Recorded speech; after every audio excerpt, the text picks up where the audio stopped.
Halo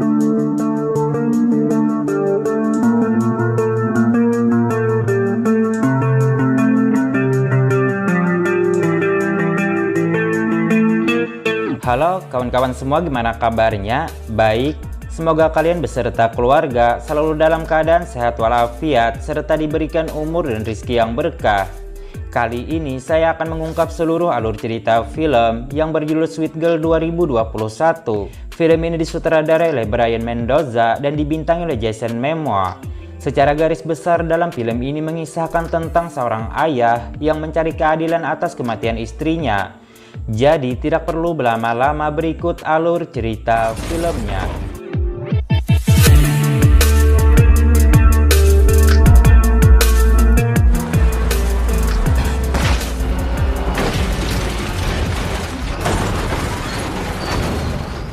Diawali dengan anggota FBI dan kepolisian yang sedang mengepung seorang tersangka pembunuh bernama Ray Cooper.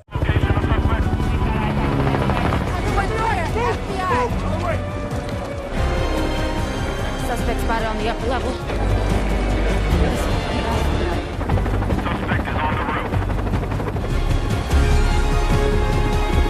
Cooper yang tersudut di atas atap stadion berusaha dibujuk oleh anggota FBI bernama Sarah agar mau menyerahkan diri.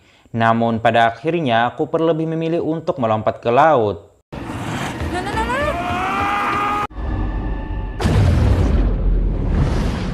Beberapa tahun sebelumnya, terlihat Cooper bersama anak dan istrinya yang sedang berlibur di dalam hutan. Yang mana pada awalnya, keluarga Cooper nampak baik-baik saja dan mereka hidup bahagia.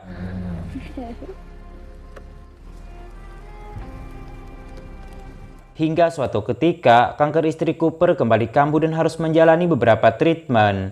Dan sekarang, keuangan keluarganya pun sudah mulai menipis dan bahkan hampir habis. Karena seperti yang kita tahu, tidak banyak orang yang berhasil melawan penyakit kanker meski sudah melakukan pengobatan berulang kali. Namun meskipun begitu, Cooper mencoba tetap tegar dengan menjalani aktivitas seperti biasanya sebagai seorang pelatih tinju. Dan dia juga sering melatih anaknya yang bernama Rachel. Saat itu, Rachel yang sedang berulang tahun mendapatkan hadiah dari ibunya, sebuah boneka kecil yang ia beri nama Paloma. Dan itu cukup membuat Rachel merasa bahagia. No, it's perfect. Thank you, Mom. Suatu hari, di tengah keputusasaan, Cooper mendapatkan kabar baik dari Dr. Wu. Dia memberitahukan bahwa ada sebuah pengobatan yang bernama Sparrow dengan presentasi kesembuhan yang tinggi dan akan siap diedarkan dengan harga yang terjangkau. Karena mengingat pengobatan tersebut sudah mencapai tahap akhir dari persetujuan FDA. Namun, setelah beberapa hari berlalu, pengobatan itu tidak juga dijalankan. Cooper yang tidak sabar pun ia lalu menanyakannya kepada Dr. Wu. Dr. Wu? Yang ternyata perusahaan Bioprem yang menjalankan program pengobatan Sparrow tersebut telah menariknya dari pasar, sehingga menyebabkan gagalnya rencana pengobatan yang akan dijalankan kepada istri Cooper yang kini sudah dalam kondisi stadium akhir. Cooper yang mendengar itu pun sangat dibuat marah karena sudah diberikan harapan palsu. Namun Dr. Wu mengatakan kalau dia juga memberitakan berita yang sama kepada 3 pasiennya yang lain. Yang artinya hal ini bukan hanya merugikan Cooper tapi juga merugikan banyak orang. Dan karena masalah ini, CNN pun mengundang Simon Kili selaku pemimpin dari perusahaan Bioprem. Dan mereka mengajak masyarakat bergabung melalui via telepon untuk memberikan beberapa pertanyaan. Di sini, Diana Morgan selaku wakil rakyat, ia menganggap kalau Bioprem menarik pengobatan tersebut hanya untuk kepentingan bisnis, yaitu agar obatnya menjadi langka sehingga harganya pun jadi mahal. Namun Simon yang mendengar itu pun lantas menyangkalnya. Ia mengatakan alasan mereka menariknya dari pasar hanya karena biaya produksi yang mereka keluarkan tidak sebanding dengan harga penjualan. Cooper yang dibuat geram, ia lalu menelpon acara tersebut dan mengancam Simon Kili. Cooper mengatakan jika istrinya sampai mati maka dia akan memburu Simon dengan tangan kosong. If my wife dies, I will hunt you down and kill you with my bare hands. Dad? Hingga pada akhirnya istrinya pun benar-benar meninggal yang membuat Cooper sangat merasa terpukul. What?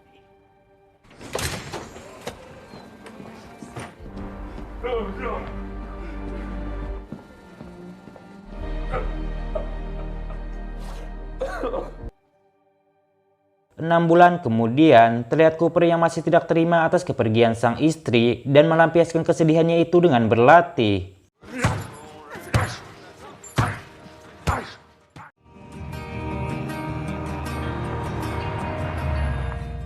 Sesampainya di rumah, Cooper mendapatkan telepon dari seorang reporter bernama Martin Bennett yang mengaku bisa membantunya untuk mendapatkan keadilan atas kematian istrinya. Dan kemudian Martin mengajaknya untuk bertemu di sebuah stasiun kereta.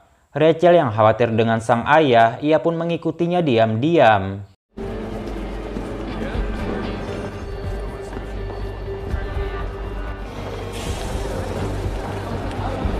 Saat bertemu dengan Martin, ia memberitahukan kalau dia memiliki sebuah bukti yang kemungkinan bisa memenjarakan para orang kaya yang berkuasa dalam kasus penyuapan Simon Kyle, yaitu pimpinan perusahaan Bioprem. Namun belum juga selesai memberitahukan semuanya, tiba-tiba muncul seorang pria yang langsung menusuk Martin.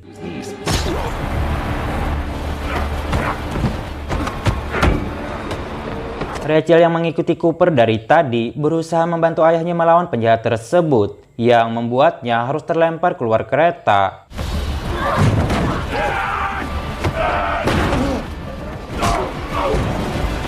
Saat Cooper memeriksa kondisi Rachel, tiba-tiba penjahat itu kembali datang menusuknya dan melemparnya keluar kereta. 2 tahun kemudian, nampak Rachel yang masih trauma dengan kejadian tersebut hingga membuatnya hampir saja membunuh lawan latihannya. Sedangkan Cooper makin dibuat bersemangat untuk melakukan balas dendam dan menghancurkan Bioprem. Apalagi sekarang, Bioprem kembali mengeluarkan obat Sparrow itu yang katanya dengan harga yang terjangkau. Namun bagi Cooper, itu sudah tidak ada gunanya lagi karena istrinya pun kini sudah meninggal. What are you planning to do? I just need to make sense of this. Hingga pada suatu malam, UNICEF mengadakan sebuah lelang amal dan mengundang Simon Kyle untuk menyampaikan sepatah dua patah kata. Di sana juga terlihat Cooper yang menyamar sebagai pelayan, yang kemudian ia menumpahkan minuman kepada Simon. What the fuck? Hingga ketika Simon pergi ke toilet dengan dikawal 2 anak buahnya, Cooper pun muncul menyerang mereka. Di sini, Cooper memberitahukan kalau dia adalah orang yang pernah memperingatkannya dulu untuk memburu Simon. Yang kemudian, ia pun menanyakan tentang isu suap yang sebelumnya ia dengar dari jurnalis Martin. Karena terancam, Simon pun memberitahukan kalau dia hanya menjalankan perintah dari petinggi Bioprem yang bernama Penot Shah. Dan tiba-tiba,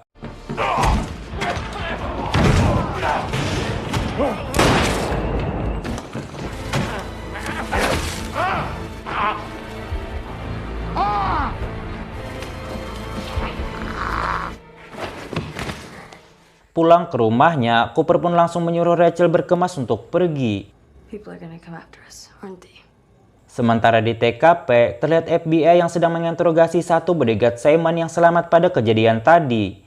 Dan dia memberitahukan kalau dia tidak mengenal orang tersebut. Namun yang ia dengar dari percakapan mereka bahwa pelaku itu pernah mengancam Simon sebelumnya melalui acara TV.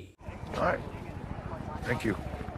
Dari keterangan saksi tersebut, FBI pun mulai melakukan penyelidikan. Dan mereka menemukan kalau Ray Cooper lah yang pernah mengancam Simon melalui via telepon pada acara yang diadakan oleh CNN. It's your death sentence. I will hunt you down and kill you in my bed. Sementara Cooper dan putrinya yang sedang di jalan menuju Taranto, mereka mampir ke sebuah motel untuk beristirahat. Namun ketika Cooper memesan kamar, Rachel malah menghubungi FBI menggunakan telepon umum. Do you need help? Di sini, Rachel meminta Sarah, agen dari FBI, untuk tidak mengganggu ayahnya. Karena menurutnya, ayahnya adalah orang yang baik sementara Simon memang pantas menerima hukuman itu. Sarah yang mendengar itu pun berusaha merayunya dan menyuruh Rachel untuk menghubunginya kembali di nomor telepon yang ia sebutkan. Namun tiba-tiba Rachel langsung menutup teleponnya. Sebelum beristirahat, Cooper memasang gelang di pintu masuk utama sebagai alarm jika ada tamu yang tak diundang. Dan benar saja, pada pagi harinya terlihat dua orang pembunuh bayaran yang datang untuk membunuhnya. Cooper yang mendengar itu pun tentu saja tidak tinggal diam.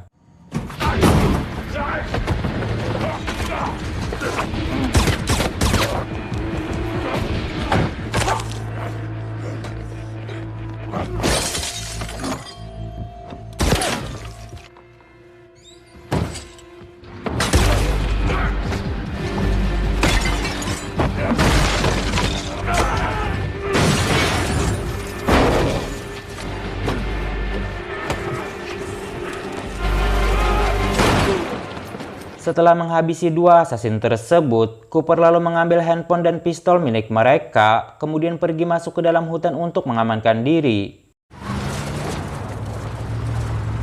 Di sini, Rachel meminta Cooper untuk menghentikan semua ini karena dia takut jika nanti harus kehilangan ayahnya. Namun Cooper mengatakan kalau semuanya akan berakhir jika Penot Shah sudah mati. I have to go after Shaw.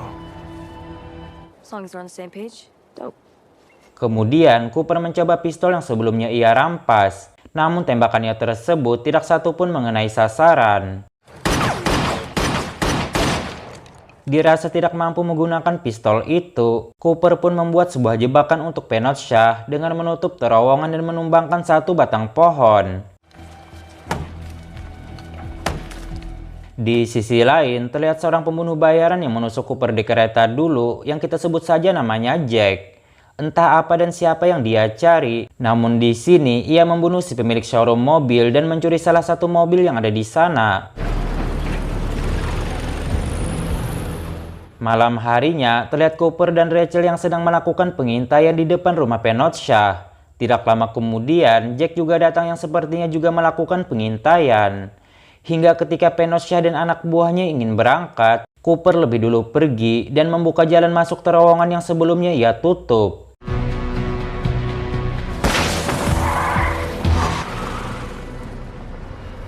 Karena terhalang pohon yang tumbang, Penot Shah lalu meminta anak buahnya untuk mundur putar arah. Namun tiba-tiba, dengan panik, Penot Shah meminta supirnya untuk menerobos pohon tumbang. Namun sialnya, di depan juga sudah ada Jack yang menunggunya dengan senapan. Mengetahui di depan ada seseorang yang memburunya, Penot lalu pergi ke belakang terowongan yang membuatnya berhasil ditangkap oleh Cooper. Di sini, Cooper menanyakan kepada Penot mengapa dia membunuh jurnalis Martin. Tapi belum juga mendapatkan jawaban, Jack tiba-tiba saja muncul dan langsung menembak kepala Penot dari kejauhan.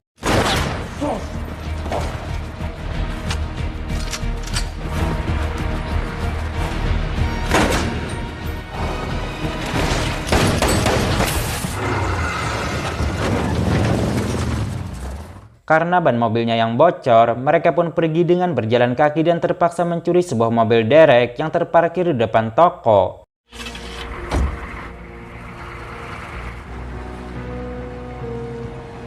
Ketika sampai di sebuah SPBU, mereka melihat mobil Jack yang terparkir di depan kedai bersama mobil polisi. Dan karena penasaran dengan orang tersebut, Cooper pun memutuskan untuk masuk ke sana kemudian duduk tepat di samping Jack. Di sini, Cooper menanyakan kepada Jack mengapa dia membunuh jurnalis Martin dan juga Penot. Jack pun mengatakan kalau dia hanyalah menjalankan tugas dari bosnya untuk membunuh semua orang yang akan membahayakan nama baiknya. Dan target selanjutnya adalah orang yang sekarang duduk di samping Jack. Only the one sitting next to me. Mendengar itu, Cooper lalu bertanya untuk siapakah dia bekerja. Karena jika tidak, maka dia akan membongkar kejahatan mereka berdua kepada polisi yang ada di sana. Yang akhirnya Jack pun memberitahukan kalau bosnya adalah Diana Morgan. Yang kita ketahui dia adalah seorang wakil rakyat. Saat mereka ingin pergi, Jack mengatakan sampai bertemu di rumah Diana Morgan. I'll see you soon. Di sisi lain, FBI mendapatkan informasi bahwa mobil Cooper ditemukan di dalam hutan. Dan saat bersamaan, polisi juga mendapatkan laporan tentang hilangnya mobil derek di dekat sana. Sehingga mereka pun menyimpulkan kalau pelakunya adalah Cooper. We need eyes on all street cameras on Route 8. I'm on it. Thank you. Hingga ketika Cooper dan Rachel memasuki kota, mobil mereka pun terdeteksi oleh FBI melalui kamera pengintai yang membuat mereka diburu habis-habisan. The chopper! It's on us! Police, stop the vehicle now! God damn it. Hold on, hang on! Get out of the way! All units be advised. The game's letting out. Karena terjebak macet, Cooper pun memutuskan untuk kabur dengan berlari masuk ke dalam stadion. Sementara Rachel sudah menghilang entah kemana.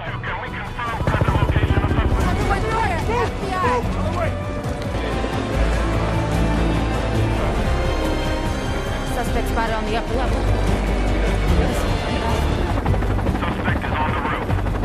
Hingga pada akhirnya pelarian Cooper pun terhenti di atas atap stadion. Yang mana di sini Sarah berusaha menyadarkannya dengan mengungkit boneka Paloma pemberian ibu Rachel. Karena ternyata Cooper sudah meninggal beberapa tahun lalu akibat tertusuk sewaktu di kereta. Dan yang berdiri di atap stadion saat ini adalah Rachel. Namun karena trauma dan kesedihan yang mendalam, membuat Rachel berhalusinasi dan bertindak sebagai ayahnya untuk balas dendam. Dan di sini Rachel pun mulai sadar dengan apa yang terjadi dan apa yang sudah ia lakukan.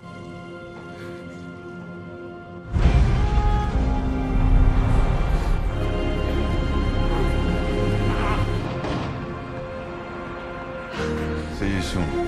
Say your name. Akan tetapi, ingatan tersebut tidak membuatnya mau menyerahkan diri dan lebih memilih untuk melompat ke laut.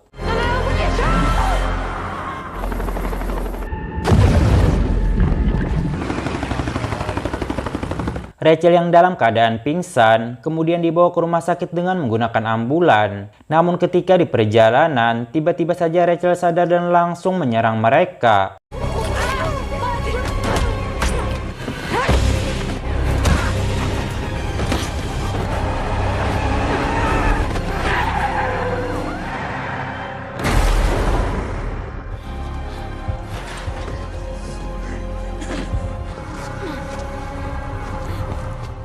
Keesokan harinya, Rachel pergi menemui Diana Morgan yang sedang kampanye mencari dukungan. Dan di sana juga terlihat Jack yang lagi mencari keberadaan Rachel. Namun karena Rachel merasa ini bukanlah waktu yang tepat untuk bertindak, ia lalu mengikuti Diana Morgan sampai ke depan kantornya.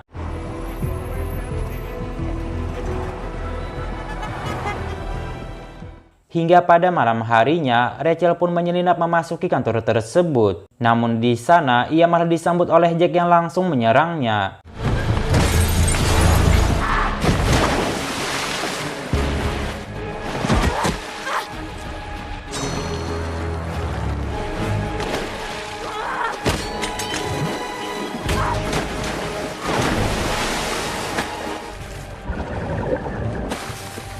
Rachel yang hampir tewas kembali berhalusinasi seolah-olah ayahnya sedang berbisik di telinganya.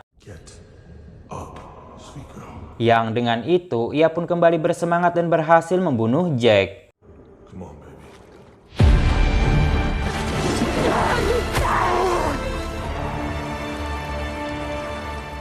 Setelah membunuh Jack, Rachel lalu memasuki ruangan Diana dan memaksa Diana agar mau mengakui kebusukannya.